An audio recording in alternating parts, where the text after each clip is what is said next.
I'll be entirely honest. When it comes down to many critics out there, I don't really feel like they're the best of critics, nor am I for that matter.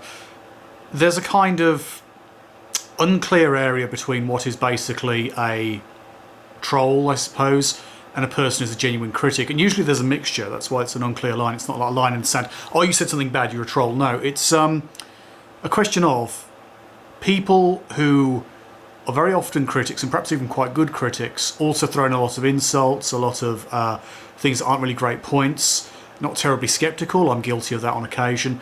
And as a result, they look a lot more like trolls, you know. And it's not always bad to be a troll. I mean, that can be quite entertaining too. But it's unfortunate because it looks more just like insult. It's very easy for a person then to say, oh, well, they're just a troll.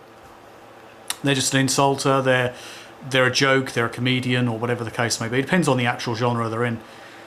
There are some diet channels where you have people who are comedians too, and they get labelled as a comedian. Oh, why are you listening to them? Because they're a comedian. And there's people out there who are skeptics, but they also do comedic bits. Why are you listening to them? They're just funny. Or they're just throwing out some names mixed in with some of the key points of critique. And it's like, well, yeah, they're just a troll. It's too easy for people to do that. It's not like I'm saying you should change what you do. It's just like frustrating that it's very hard to actually go out there and say, well, you know, you probably have got a big fat ass. So, you know, I don't think I've ever said that in a video, but if I said something along those lines, something that's a bit more fun, I suppose, yeah. I've thrown out a few things before, which probably haven't benefited my general critique nor indeed my view count, where I've called people, you know, probably mentally ill, mentally unstable, things of that kind, because typically people I've spoken about that I've labelled in that way have been showing major signs of instability. So maybe that's justifiable, maybe that's acceptable in some ways. And I've never been an educational channel.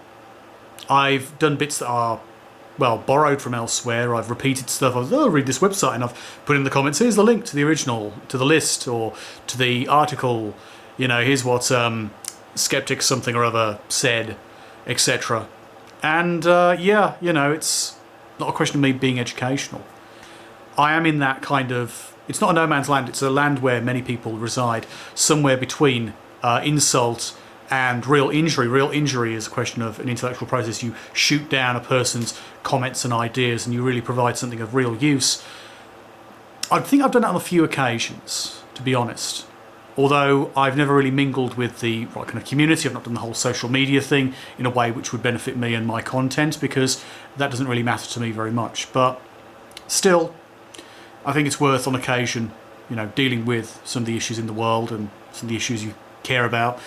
And I think if I suddenly change tack, because some people say, oh, why are you talking about this? Why are you talking about me? Why are you talking about psychics? Why are you talking about mediums and cult leaders? Why are you talking about that? Instead of talking about, you know, China's treatment of the Uyghurs, which I think I have mentioned.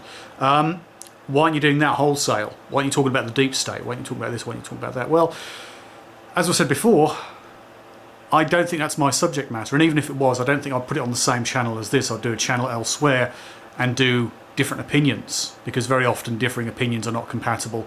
And if I put them all in the same place, well, suddenly this channel goes from being what it is to being something very different. It goes to being a general opinion thing, where you get people going, oh, great videos, subscribe, watch some of your videos, really great. Why are you talking about politics now? Why are you talking about, I don't know, Brexit, plus or minus? You know, why have you changed? And that would become a problem for me, I think. A problem for me, for my content, for people actually bothering to watch. A couple of friends watch these videos, but not very many people. I don't mind that, because I'm not a sellout, and I tend to talk about things which aren't necessarily mainstream, aren't necessarily important enough, and probably don't think the analytic system of YouTube and, you know, Google searches. So in other words, I think I just have to do what I want to do based on what I want to do. And maybe I've gone off subject now, but the key thing is my content is probably more describable as hate speech and trolling to a great many people, probably including YouTube, that seems to have a very lax view of what is or is not a particular thing, their own personal definitions, their own special definitions. And as a result, I'm never going to gain any traction. But I've come to peace with that. I've come to peace with that.